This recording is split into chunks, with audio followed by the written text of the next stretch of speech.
नमस्कार। मैं doctor S के उपाध्याय से आचार्य लोक प्रशासन MSJ कॉलेज भरतपुर।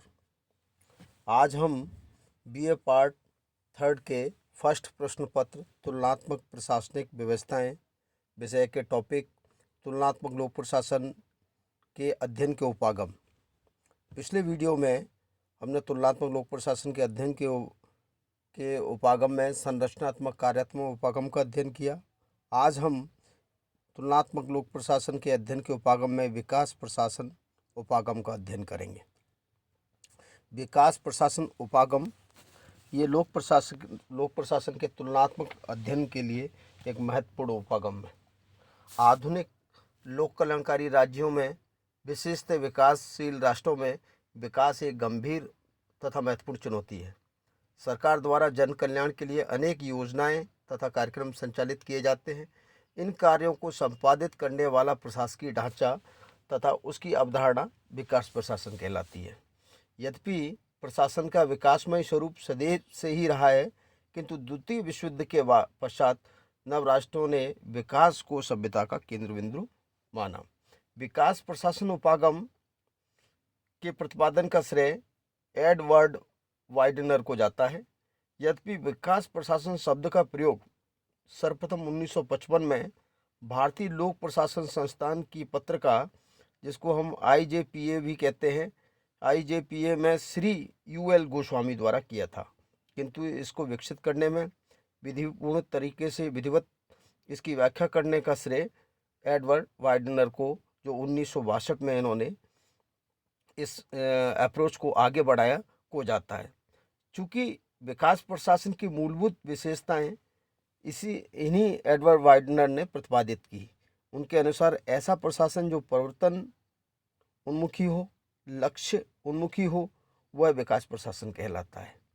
विकास प्रशासन और परंपरागत प्रशासन की भांति जड़त्व या स्थायित्व प्राप्त नहीं करता, ना ही प्राप्त बना रहता है, बल्कि वह समयानुसार परिवर्तनशील होता है, लक्ष्योन्मुखी होता है, परिवर्तनोन्मुखी होता है। इसी प्रकार से विकास प्रशासन निर्धारित लक्ष्यों की प्राप्ति के लिए तत्पर रहता है। विकास प्रशासन मानव जीवन के समस्त या मानवीय जीवन के समस्त अंगों को प्रभावित करता है, जैसे राजनीतिक विकास, आर्थिक विकास, सामाजिक विकास, सांस्कृतिक विकास। विकास प्रशासन के जो समर्थक हैं वो लोक प्रशासन को अध्ययन करते समय ये विकास कार्यों, लोक प्रशासन की नीतियों, विकास नीतियों, उनके कार्यक्रमों, उनकी प्रक्रियाओं, उनकी क्रियाओं का विश्लेषण करना चाहते हैं, करना चाहिए भी। विकास प्रशासन ऐसी प्रक्रिया है जो किसी संगठन को निर्देशित करती है कि वह सामाजिक, आर्थिक, राजनीतिक, सांस्कृतिक विकास के निर्धारित लक्ष्यों को प्राप्त करने का प्रयास करे। इस संबंध में दो अवधारणाएं प्रमुख हैं। पहली है कि विकास प्रशासन अर्थात वे प्रक्रियाएं या प्रयास जो सामाजिक, आर्थिक, सांस्कृतिक और राजनीतिक परिवर्तनों को लाने में भूमिका का अध्ययन करते हैं, उसको हम विकास प्रशासन की अवधारणा कहते हैं। और दूसरी अवधारणा है प्रशासनिक विकास की अवधारणा। स्वयं प्रशासन अपने अंदर या उसकी कार्यशैली में ऐसे परिवर्तन लाए जो विकास के लिए आवश्यक है, यह प्रशासनिक विकास कहलाता है। तो इस संदर्भ में हमें विकास प्रशासन की अवधारणा और प्रशासनिक विकास की अवधारणा को भी समझने की आवश्यकता होती है। वस्तुतः विकास प्रशासन समग्र लोक प्रशासन का एक स्वरूप है, एक भाग है। यह परंपरागत लोक प्रशासन से पृथक नहीं है, वरन आधुनिक लोक प्रशासन की एक विशेषता है जो समाज के विकास के लिए प्रशासन द्वारा किए जा रहे प्रयासों के रूप में प्रकट होती है या सामने आती है।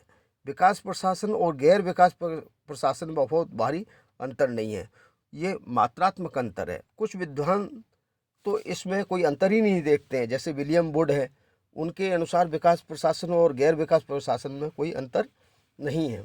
लेकिन चूँकि अभी आपको स्पष्ट किया जा चुका है कि लोक प्रशासन के जो परंपरावादी लोक प्रशासन है और आधुनिक लोक प्रशासन है, वो एक विकास प्रशासन के रूप में परिलक्षित हो सकता है। जैसे परंपरागतवादी प्रशासन और आधुनिक लोक प्रशासन के बीच के भेद को हम इस रूप में दर्शा सकते हैं कि आधुनिक लोक प्रशासन का जो भाग है वो विकास प्रशासन है। अब देखिए, सामान्यतः हम इस उपागम की जो महत्वपूर्ण विशेषता है उनका भी हम संक्षिप्त में चर्चा करेंगे, उनका विवरण देंगे या संक्षिप्त में उस पर चर्चा करेंगे। पहला बिंदु है विकास प्रशासन की प्रमुख विशेषताओं का पहला बिंदु है कि आर्थिक, सामाजिक, राजनीतिक, सांस्कृतिक विकास पर बल। लोक प्रशासन के तुलनात्मक अध्ययन के लिए विकास प्रशासन की अवधारणा आर्थिक विकास, सामाजिक विकास, राजनीतिक विकास में प्रशासन की महती भूमिका पर बल देती है। दूसरा बिंदु है स्वयं के ढांचे यानी कि प्रशासनिक विकास पर बल। इससे ये भी देखा जाता है कि प्रशासन की दिशा में लोक प्रशासन स्वयं आगे अपने ढांचे में, अपनी प्रक्रिया में, अपने उद्देश्यों में कितना परिवर्तन ला रहा है, यह भी इसकी एक प्रमुख विशेषता होती है। तीसरा है परिवर्तन पर ध्यान और दिशा को निर्देशित करता है। यह उपागम की एक विशेषता ये भी है कि प्रशासन द्वारा होने वाले परिवर्तनों और प्रयासों की दिशा क्या है, गति क्या है, प्रभाव क्या पड़ता है, इसका भी अध्ययन करता है। अगला बिंदु है परिवर्तन का स्वरूप। परिवर्तन क्योंकि एक सृष्टि का शाश्वत नियम है, ऐसी परिस्थिति में प्रशासन परिवर्तनों को किस रूप में देखता है, ये इसके अध्ययन का विषय है। अगला बिंदु है विकास एवं परिवर्तन के प्रति प्रशासन की सजगता। विकास कार्यों और सामाजिक परिवर्तनों के संदर्भ में प्रशासन कितना सजग है, कितना संवेदनशील है, ये इस उपागम की एक विशेषता है। अगले बिंदु है कि राष्ट्रीय लक्ष्य और समस्याओं के प्रति प्रशासन की सजगता।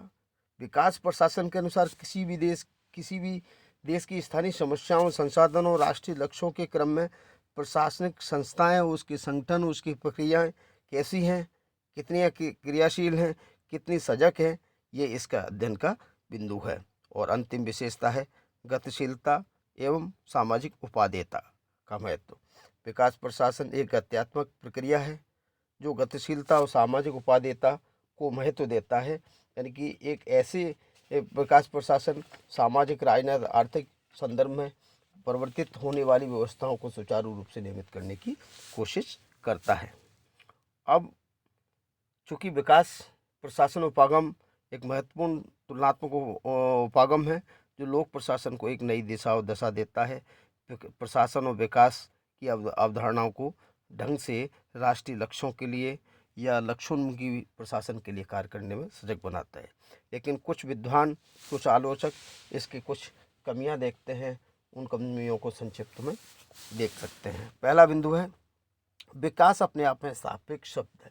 बिल्कुल ठीक कहा है, विकास अपने आप में सापेक्ष है, रिलेटिव शब्द है। विकास को सभी स्थानों पर, प्रत्येक समय पर या सभी संदर्भों में एक समान नहीं समझा जा सकता, जबकि विकास पूर्ण निरपेक्ष रूप से समझा ही नहीं जा सकता। तो विकास का विश्लेषण कैसे हो सकता है? उदाहरण के तौर पे एक देश विकसित है, एक विकासशील है, क्या मायने में विकसित है, क्या मायने में विकासशील है, उन संदर्भों को, उनकी परिस्थितियों को पूर्ण रूप में एब्सोल्यूट निरपेक्ष विकास संभव नहीं होता है, क्योंकि समय, आवश्यकता और परिस्थितियों के अनुसार सापेक्ष और बदलता रहता है। दूसरी, आलोचक मानते हैं कि ये विकसित विकासशील देशों में भेद करती है। यह अवधारणा विकसित विकासशील देशों के मध्य एक भेद प्रकट करती है। जैसे कोई देश विकसित है तो उसके विकास प्रशासन या प्रशासनिक विकास की संरचना कैसी है, और विकासशील है या अविकसित है तो उसकी संरचना कैसी है, ये भेद प्रकट करने की कोशिश इसके द्वारा कहती है। आलोचक मानते हैं, तीसरा बिंदु है विकास प्रशासन, गैर विकास प्रशासन में भेद करना कठिन। ये भी ठीक बात है। अभी आपको थोड़ी देर पहले बताया था कि विलियम वुड जैसे कई विद्वान हैं जो विकास प्रशासन और गैर विकास प्रशासन में भेद नहीं करते, वो मानते ही नहीं कि हैं। इनके अनुसार कि दो दृष्टि नहीं है, इससे प्रशासन विकास और गैर विकास प्रशासन की दो दृष्टियाँ समायोजित करनी पड़ती हैं, जबकि इनका भेद ढूंढना कठिन है, दुर्लभ है। और अंतिम आलोचना है वो है कि इससे मानव व्यवहार का मापन या विश्लेषण नहीं किया जा सकता। आलोचक मानते हैं विकास प्रशासन में भौतिक तत्वों का मापन तो किया जा सकता है, लेकिन मानव व्यवहार का विश्लेषण नहीं किया जा सकता, क्योंकि मानव व्यवहार परिस्थितिजन्य अन्य संदर्भों से प्रभावित होता है, इसलिए इसका सटीक विश्लेषण करना संभव नहीं है। धन्यवाद।